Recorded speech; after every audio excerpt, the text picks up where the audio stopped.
If you want to get in contact with me, the best way to do it is on Instagram. If you just want to say what up, if you want to tell me you love my videos, you can tell me you hate my videos, but the best way to do that is on Instagram. Peace, y'all. Jonny Fastlane here. So, A$AP Rocky wants to end his beef with Travis Scott, and Lizzo is being accused of stealing lyrics. Plus, Tyga just signs a multi-million deal with Columbia. Let's talk hip-hop. Another victory, be flawless like the skin on me, damn. Please don't compare him and me, you offended me. This ain't a diss and we ain't enemies.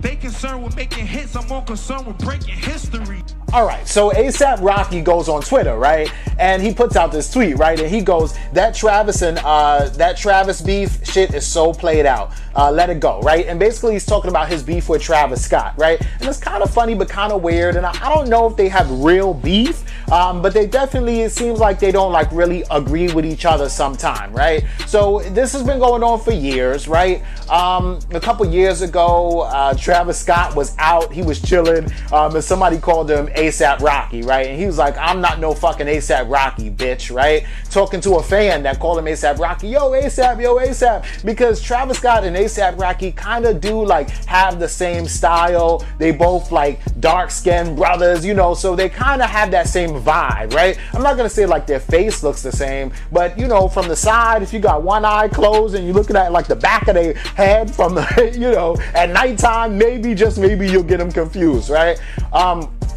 And then also, you know, A$AP Rocky, his sound sounds very like Houston, like a very Houston kind of rapper, right? He chops up stuff, he screws up stuff, he plays with sounds and everything like that. And he has said and went on record, A$AP Rocky, saying that, you know, he got a lot of his musical influence from, you know, Houston, Texas, Mike Jones, Paul Wall, Slim Thug, and those kind of dudes from back in the day, right? From the early 2000s, right?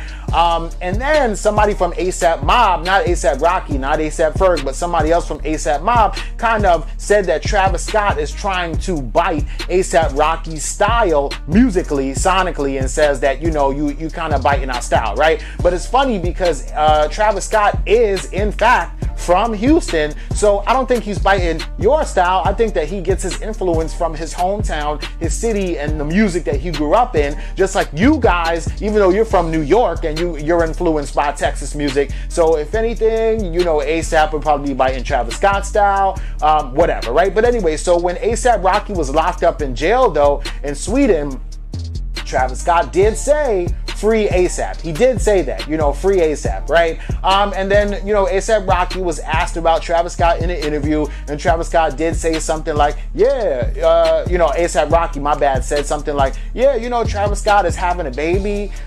He's, you know, getting married to Kylie Jenner, and I wish that man luck, right? So it seemed like they were kind of cool. It's like they're frenemies, right? Like they take pictures together, they have, you know, a song or two together, but at the same time, they shade each other a lot, right? And anyway, so at Rolling Loud, you know, Travis Scott was headlining one day and A$AP Rocky was headlining another day, right? So A$AP Rocky, you know, Travis Scott, he did his thing. He was on stage. He actually broke his knee on stage. That's how crazy, you know, A$AP Rocky was going. I mean, that's how crazy Travis Scott was going. But anyway, so the next day, A$AP Rocky performed, right? And as y'all can see there, that little clip that I showed y'all, basically A$AP Rocky said, please don't compare him and me.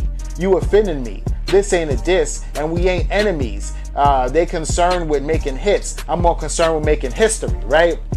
Which seems like a little light jab at Travis Scott, right? Now, a lot of people on Twitter have been saying, okay, so you saying that Travis Scott is concerned with making hits and you want to make history, right? Well, Travis Scott does have a lot more hits than A$AP Rocky, right? But A$AP Rocky is basically saying like, yo, all this Travis Scott and A$AP beef is played out and I hear what y'all are saying, but I wasn't even trying to come at Travis Scott when I did that little freestyle or whatever like that. For me, I don't know, man. I don't think that he was talking about Travis Scott, to be honest with you. But, you know, A$AP Rocky is not the kind of person that would be like, yeah, I'm talking about Travis Scott. Fuck that nigga. You know what I'm saying? He would always try to be like, no, I ain't talking about him, and then talk shit about him behind his back. You know what I'm saying? A fake dap, a fake hug, or whatever the case may be. So, you know, whatever, man. Let me know what y'all think about this in the comments. I just took a DNA test, turns out I'm 100% that bitch, even when I'm crying crazy. I just did a DNA test, turns out I'm 100% that bitch, even when I'm holistic. All right, so y'all know Truth Hurts is the #1 song in the country. It's been the #1 song in the country for mad long now, right? I think Lizzo like broke a couple records based off of that, right? First female rapper to have a #1 song in the country for this long, solo, not, you know, other features in the song, because then you would have to think about Nicki Minaj and stuff, but just solo rappers by herself, right? And one of the very, you know, most famous lines, and the lines that a lot of people quote, and the lines that, you know, people got tattoos of now and t-shirts and everything like that. It says, you know, I just took a DNA test. Turns out I'm 100% that bitch, right?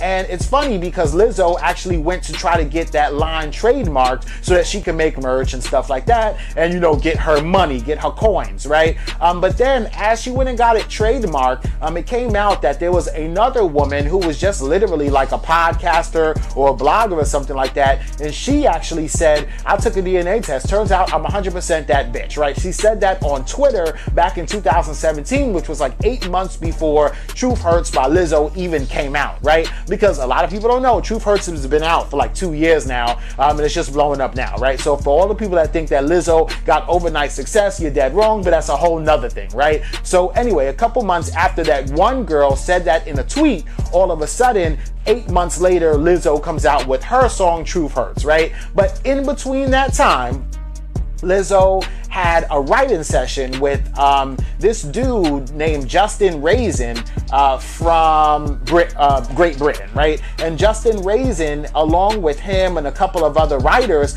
basically wrote a song called Healthy, right? And in that song called Healthy, there's a bridge part right in the middle, right? Where Lizzo was the artist. Lizzo was the one singing, like, as you can hear, but she's the one that's saying, I just took a DNA test, turns out I'm 100% that bitch, even when I'm blah, blah, blah, you know what I'm saying? And this happens a lot in music, right? So that song ended up not being a good song. They ended up scrapping that whole song, and Lizzo went on to write Truth Hurts on her own, right? And I've done this before, and I know a lot of other artists do this too, where if you have a song that is kind of okay or really not that good, but you like little elements of that song, what you'll do is you'll kind of dissect that song and pick it apart and just take elements from that song that you think was good and put it in a new song and make it new and approved, so that this new song can become a hit record, right? And so that's what Lizzo did. She took that little bridge part and she put it in the beginning of the song Truth Hurts, right? But here's the whole thing. Everything's great. Truth Hurts blows up. She has the #1 song in the country, blah, blah, blah, right? Here's the whole thing though. These writers are saying, listen, we came up with that line. Well, first of all, he does admit that he saw it, that tweet by that first girl, and that inspired them to even say that in the song, but that during that writing session in the song, Lizzo was there, but a few other people were there too, is when they came up with that line and put it in music and all that stuff like that. So Lizzo, what he's basically saying is that he wants credit from Lizzo, some kind of money, and they're asking for 5% of the profit of Truth Hurts, because basically he's saying that we are the ones that help write that, and for you to take a line out of a song that we help write and put it in a brand new song is not fair. We want some of that credit too. You know what I'm saying? It's weird, it's crazy, and I hear what you're saying, but I'm not so sure that if you would really have a leg to stand on. If anybody would have a leg to stand on, it'd probably be the first girl who sent out the tweet saying that she's 100% that bitch, because that is literally the line that Lizzo used in her song. But the guy Justin Raisin alleges that, you know, yeah, I get it, that tweet, the lyrics came from the tweet, but just the way that she's saying it and singing it is almost exactly the same as the way that she was saying it and singing it in the song that we wrote together, right? So, and it's almost exactly the same. So we'll have to see what happens, but hey, that's what's going on for now, yo. Let me know what y'all think about this in the comments. Alright, Joe, so Tyga signs to Columbia, right? And Columbia, their parent company is Sony. And Tyga used to be signed with Sony like way back in the day, like right after. So Tyga's been on a couple of record, you know, label situations, right? Very first, he was on Young Money, and that's distributed by Republic, so that's a major. And then right after that, he was on Sony for a very brief time, and then he went independent, right? And Tyga has been independent for like years and years and years, right? So the whole taste, you know, taste, let me get a taste. Like all those songs and everything like that, Tyga came out with independently, right? So Tyga is really getting a lot of money independent. And he's like one of those independent artists that kind of moves around as if he signed to a major record deal already, right? But this is dope because now Tyga is actually really signed to a major and he has a lot of equity and a lot of say-so in his deal, right? This is the same thing that Nipsey Hussle did, and it's the same thing that like a couple of other artists do when they start blowing up, right? So if you're doing all the footwork and if you're like I'm like me and my team and I can kind of do it for myself, right? Then you know how things work. And then if you go to a major record deal or a major label, they're not just gonna give you whatever. They're gonna be like, okay, this person knows how it works. They have a value in their team. They know they have a value in their team. They don't need to sign because they're already successful without us. So what can we do to really make this person feel good and feel comfortable about joining our record label, right? Which is all good. So a lot of artists, the reason why they sign like all messed up deals and stuff like that, and we were just talking about this yesterday about Rich the Kid and how he's like upset about being in his deal, or you know Lil Uzi Vert, he's upset about being in his deal, right? A lot of people get upset about being in a deal because the record label made you hot.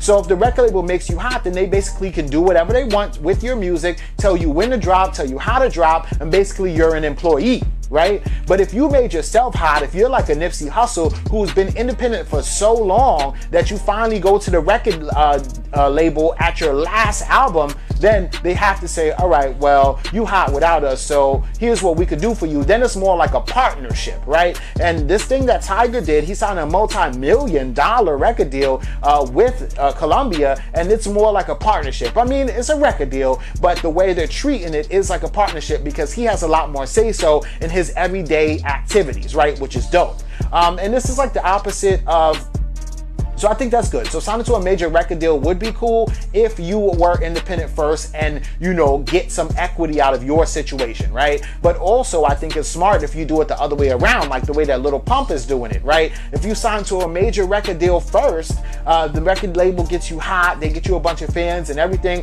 and then you go independent, right? Which is kind of crazy and scary, but just like Trina is doing right now, if you get off a major record deal and then go independent, you already got all the fans. You already known internationally. You already blew up. You already been on all the major streaming platforms. So now you can take that and you can kind of just, you know, rock with your fans and have your day ones rock with you, you know, until the wheels fall off, right? So either way is cool. What's not cool is signing to a major record deal and then just sitting there and being shelved and not coming out with an album for like 3 years straight, you know, Lil Uzi Vert. But anyway, let me know what y'all think about this and everything else in the comments down below. Don't forget to like, comment, share, subscribe. Make sure you hit that notification bell. Follow me at Jonny Fastlane on Instagram. Y'all already know what to do.